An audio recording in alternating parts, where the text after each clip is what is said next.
Revere Copper and Brass Incorporated, founded in 1801 by Paul Revere, presents Exploring the Unknown.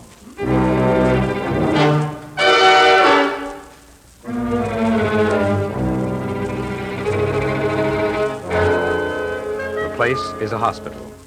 The hour is 7 o'clock. A doctor walks down the ward.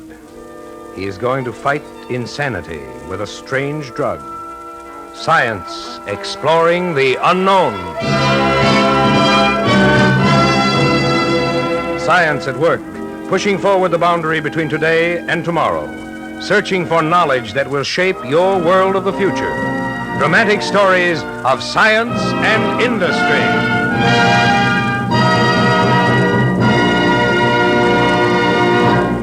A doctor fighting insanity with a strange drug. Yes, that is our story for today.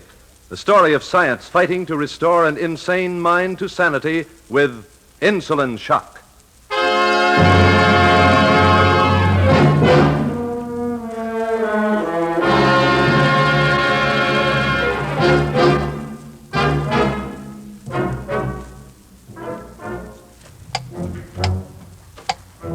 7 o'clock in the morning. To many people, it's waking time. The beginning of a day. Time to get dressed and go to work. To many others on the farms and in the factories, the day is already old at 7 o'clock in the morning. But in the psychiatric wards of hospitals throughout the land, 7 o'clock in the morning has another meaning. 7 o'clock in the morning is the insulin hour.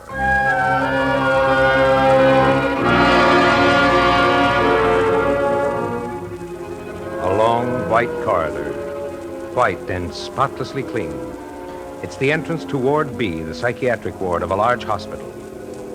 Two men are walking down the corridor, a doctor and a reporter. They walk slowly. Why so early in the morning, Doctor? Well, it's the best for the patient. He's rested, Mr. Frank.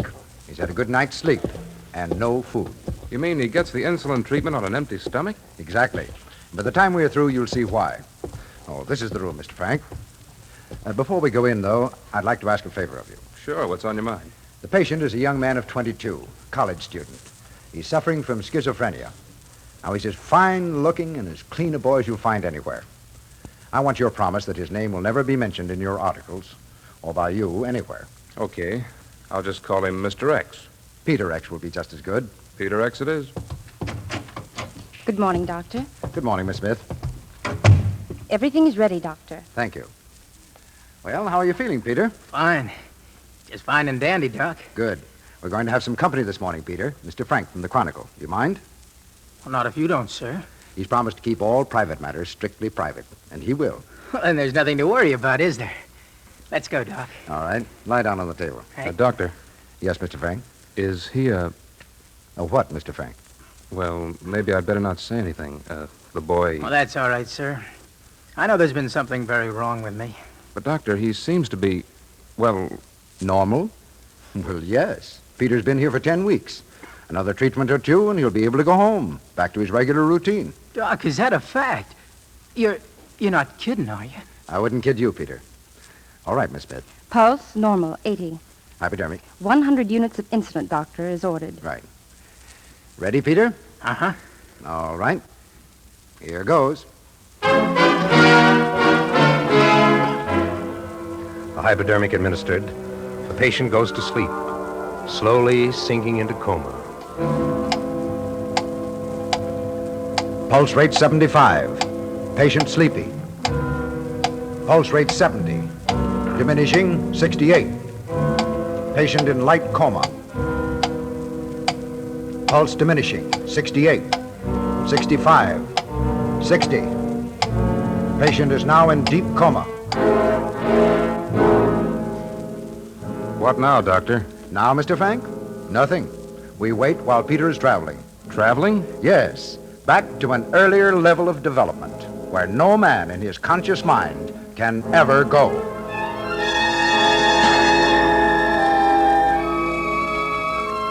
The conscious mind of the patient is chained by the effects of the hypodermic.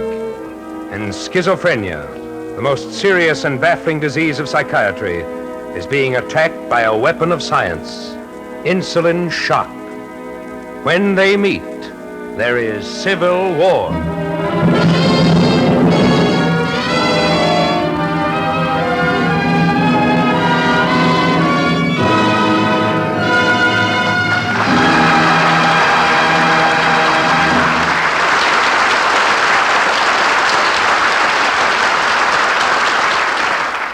Skillful buyers always insist upon the greatest value for their money.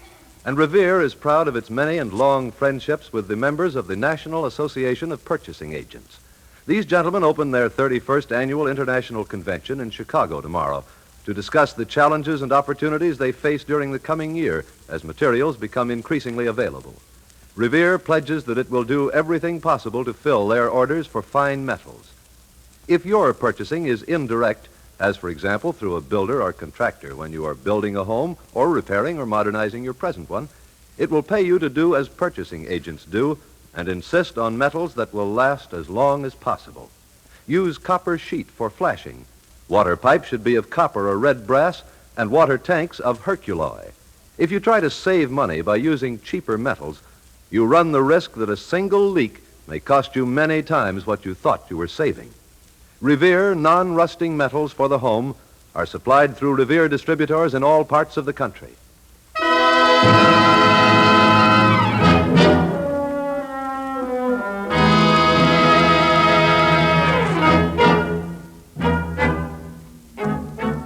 One half of all hospital beds in the United States are occupied by mental cases.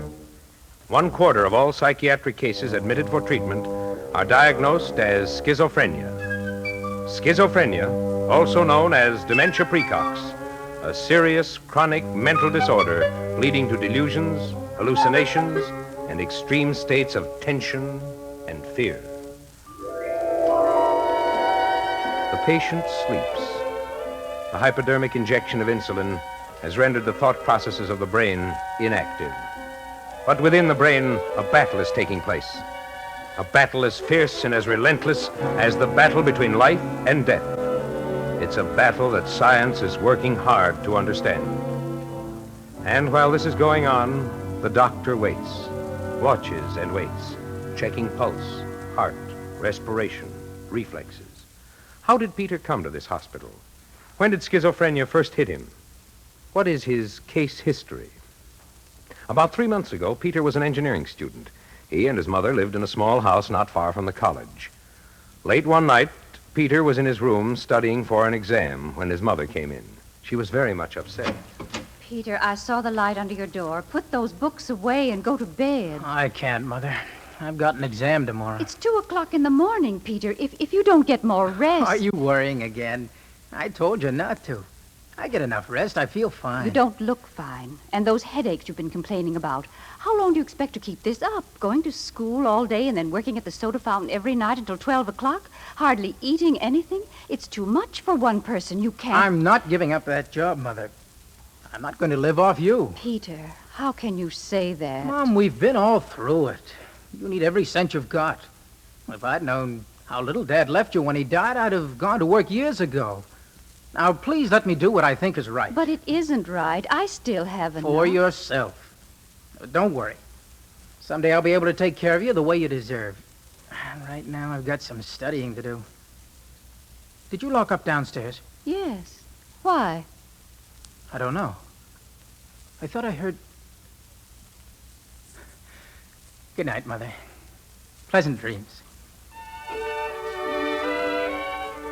That was Peter 3 months ago. Apparently a normal boy, strong, wholesome, eager to make a good future for himself, confident and reassuring. But the following morning...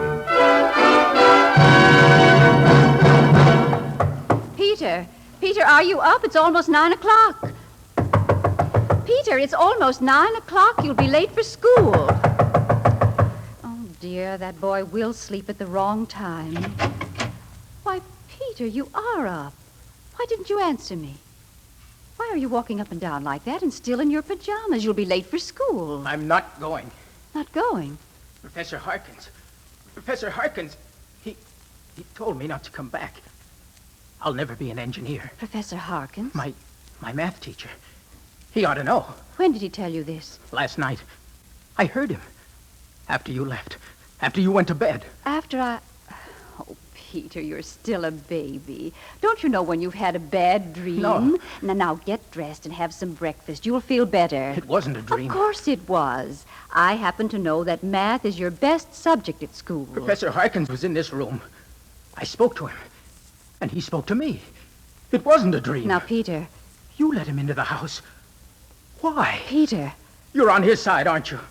You're working against me. That's why you didn't want me to study last night. Peter, for heaven's sake, do you realize what you're saying? Mom, I didn't mean... My head. Oh, my head. Poor, tired boy. If only you'd listen to me. You need rest. A lot of it. Rest. Go back to bed. Sleep. Sleep. My head keeps pounding. Come. I'll tuck you in. Everything will be all right now. You had a bad dream, and it frightened you. Sleep. Stay with me, Mom. I will, Peter. I will.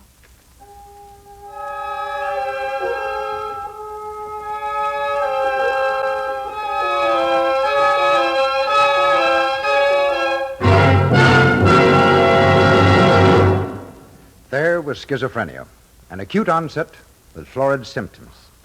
Peter was Excuse me, Doctor. What do you mean by florid symptoms? a sudden development of delusions, hallucinations, restlessness, and excitement. Is that schizophrenia? One of its forms, Mr. Frank. Oh, what's the matter? Well, sometimes I think I hear things or see them. Oh, do you? I hope you know the difference between your imagination and the world of fact. Oh, sure. Sure. Well, the schizophrenic doesn't. You Yes. see, most normal people sometimes hear or see things, but they recognize them as tricks of the imagination. Everybody has his troubles and perplexities, but the patient's thinking processes are much more disturbed. One other thing, the normal person doesn't fear and suspect everyone of being in an unreal conspiracy against him, as Peter feared and suspected Professor Hawkins, and even his own mother. Peter, where are you going? Away from here. Wait, but that suitcase, why? I've got to go. If I stay here, somebody will try to kill me. Kill you? You, maybe. They warned me. They told me to get out before it's too late. They keep telling me all the time. Who? Who keeps telling you? Voices. I hear them. I hear them. What voices? Voices. Peter, what's happened to you? Voices. I'm going to phone Dr. Adams. Mom. You're having a nervous breakdown. Sit down in that chair and don't move. Peter. What's gone wrong with me, Mom? Why can't I? Please, darling. Try to relax. Mom. I'll call Dr. Adams. I'll have him here in a few minutes, and then we'll know. We'll know once and for all.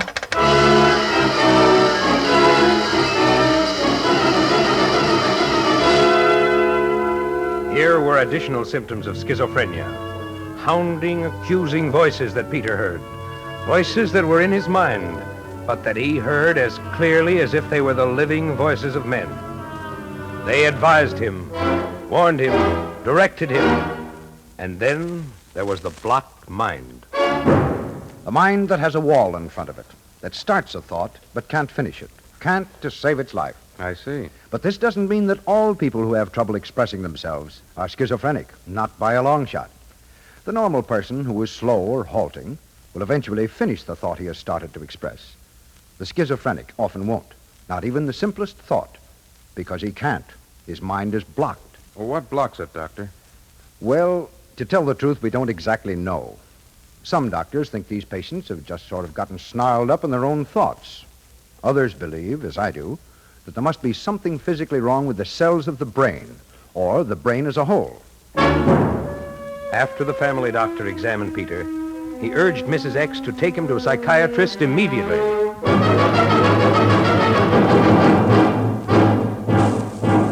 But Mrs. X didn't take him.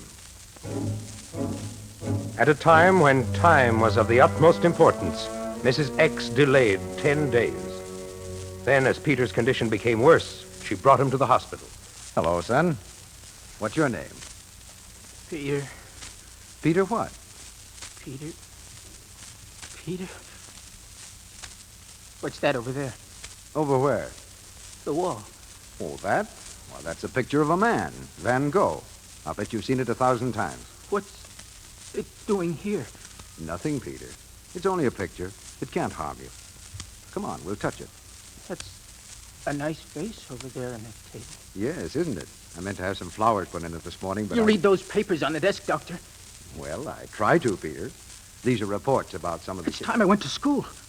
I'll be late. Important exam this afternoon. Sit down, Peter. Take that comfortable chair. Try to relax for a few minutes. Now, Mrs. X. He's been this way for days, Doctor.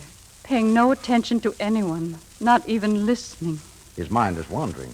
He can't concentrate on any one thing for more than a couple of seconds. And then it drifts. Why, Doctor? What's wrong with him?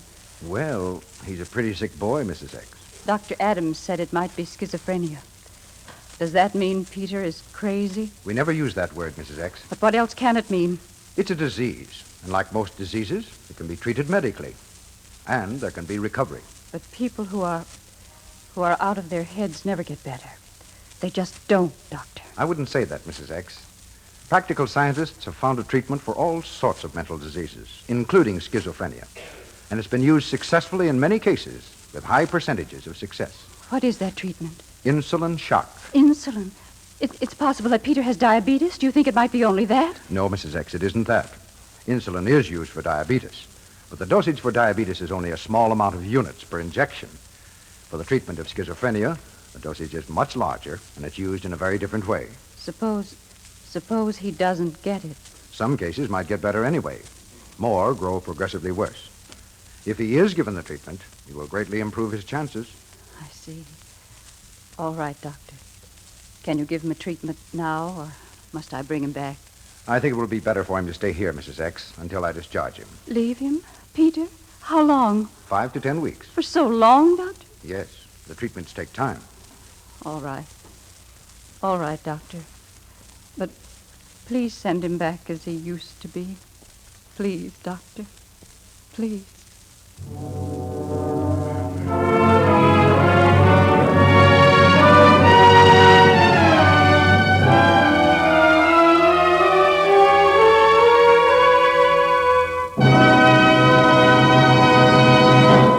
You are listening to the story of Insulin Shock on Exploring the Unknown, presented by Revere Copper and Brass Incorporated, makers of the famous Revere Ware copper-clad stainless steel cooking utensils, manufacturers of copper, brass, bronze, magnesium, aluminum, and steel.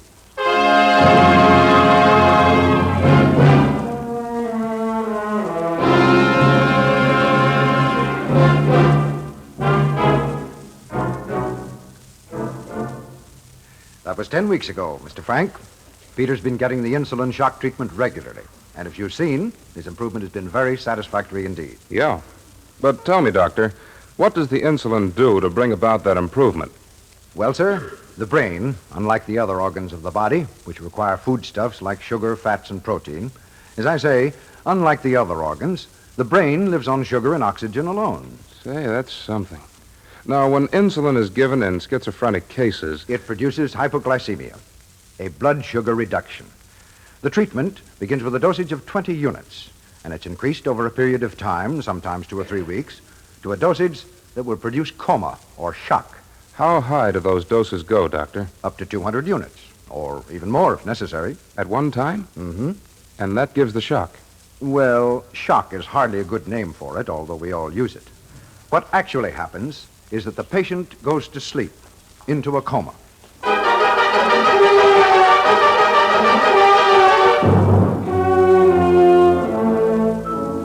The patient lies in coma. But in his brain, a dramatic conflict unfolds, a battle between the more primitive and basic functions of the brain and the higher, more complex functions. Respiration normal. It has taken millions of years for the human brain to develop its higher centers, the centers that dominate thought, that make man civilized, that make it possible for him to reason, to know the difference between right and wrong. As the insulin deprives them of sugar, they resist. These higher centers struggle against sugar starvation, a hunger that makes them weak.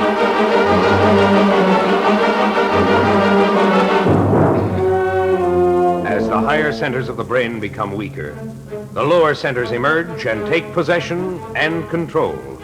Finally, they dominate. The battle between the higher and lower centers is temporarily over.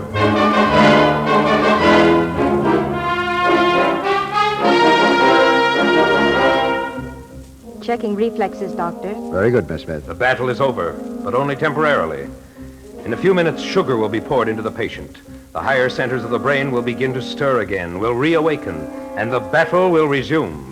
The lower centers struggling to retain control, and the higher centers fighting to recover it.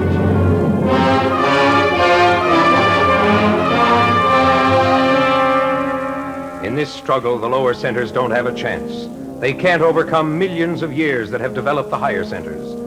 As the sugar reaches the brain, the dominance of the lower centers retreats and retreats until the retreat becomes a rout. Meanwhile, the higher centers are refreshed and relaxed by their sleep. Now they are strong. They take over completely.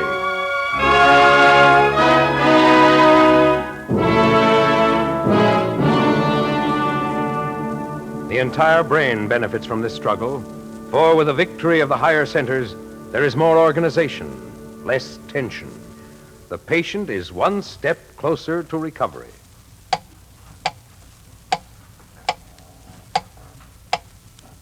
Oh, Doctor, Yes, Miss Smith? the patient has been in a coma for almost 70 minutes. Get the glucose ready. Yes, Doctor. Say, what are you doing with that rubber tube? This I insert into one of Peter's nostrils. Then, if you will notice, I work the tube downward, slowly and carefully, until it reaches the stomach.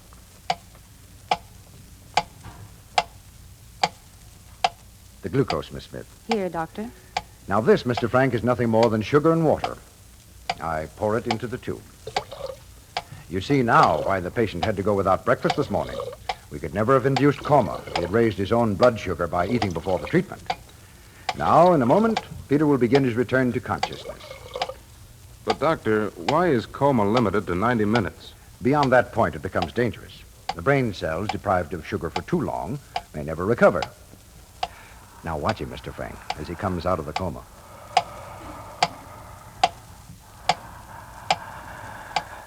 Notice how he reaches out with his hands? Yeah, almost like he's paddling in water. He seems to be, doesn't he? What do you mean? Remember what I told you when Peter went into coma, that he was going on a long journey to earlier levels of development? Well, yeah, but... Well, he's coming out of it now. At this moment, he's at about the level of neurological development that corresponds to the later Paleozoic age, when all life lived in the sea. In the sea?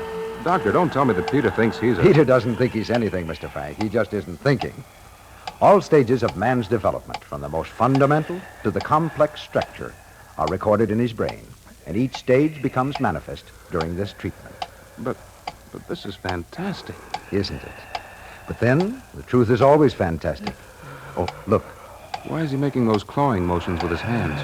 Right now, he's at about the level of development of the Mesozoic age, when all life crawled.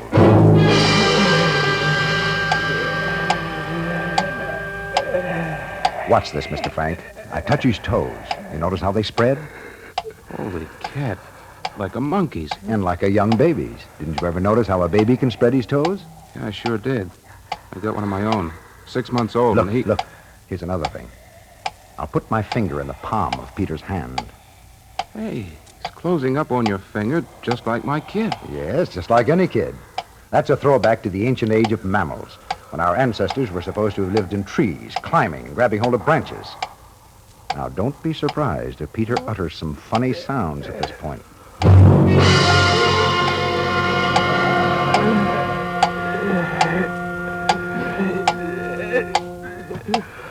Well, he's gone through all the levels of neurological development. In just a moment, the sugar will reach the higher centers of the brain, and Peter will be himself, fully conscious. But he won't know a thing about his journey or have had one bad day. What's that, Doctor? Sounds I told you about. The most primitive form of human expression. Now.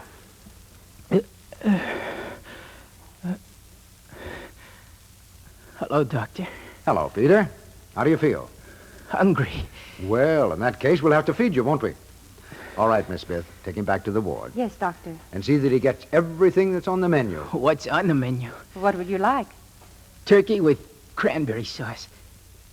deep dish apple pie with ice cream. And, let Would me you see. settle for a sirloin steak? Oh, would I? Just lead me to it. Golly, I'm so hungry I could eat a horse. Say, Doctor, he doesn't talk like a sick boy, does he? No, he doesn't, Mr. Frank. One of the things about insulin treatment is the appetite it gives the patient. But Peter isn't really a sick boy anymore. In another week or two, he'll return home. Oh, I'm glad to hear that. He seems a fine kid. He is a fine kid, and he's going to make a fine engineer.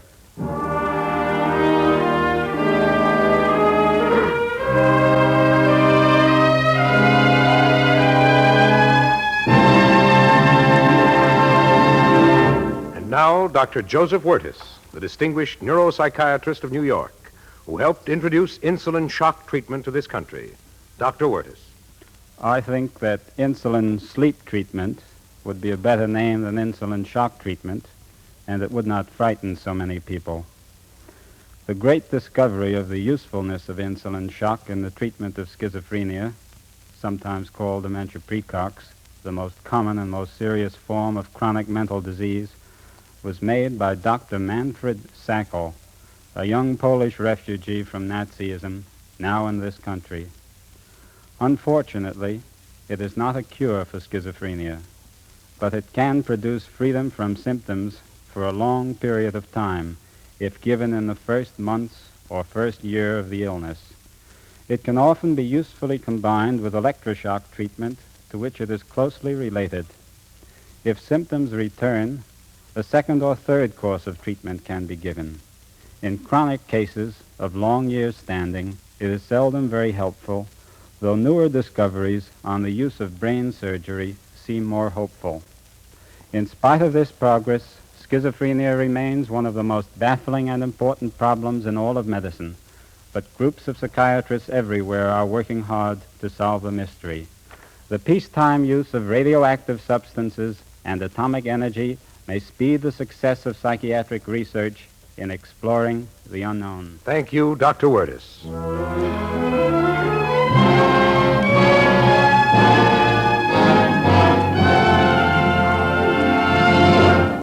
Many women have asked us why Revere ware is made with stainless steel and copper.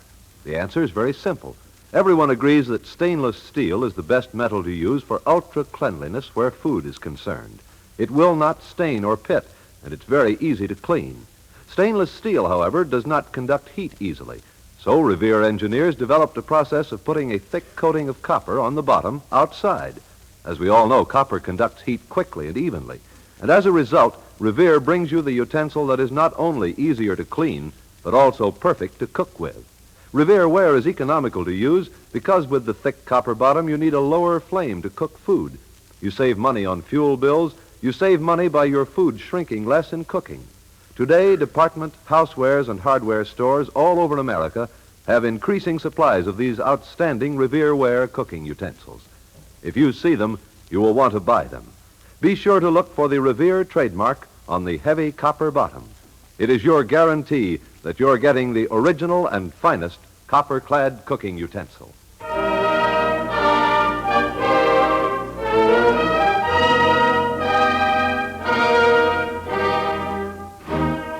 Produced by Sherman H. Dreyer Productions, Exploring the Unknown originates from Mutual's Longacre Theater, New York.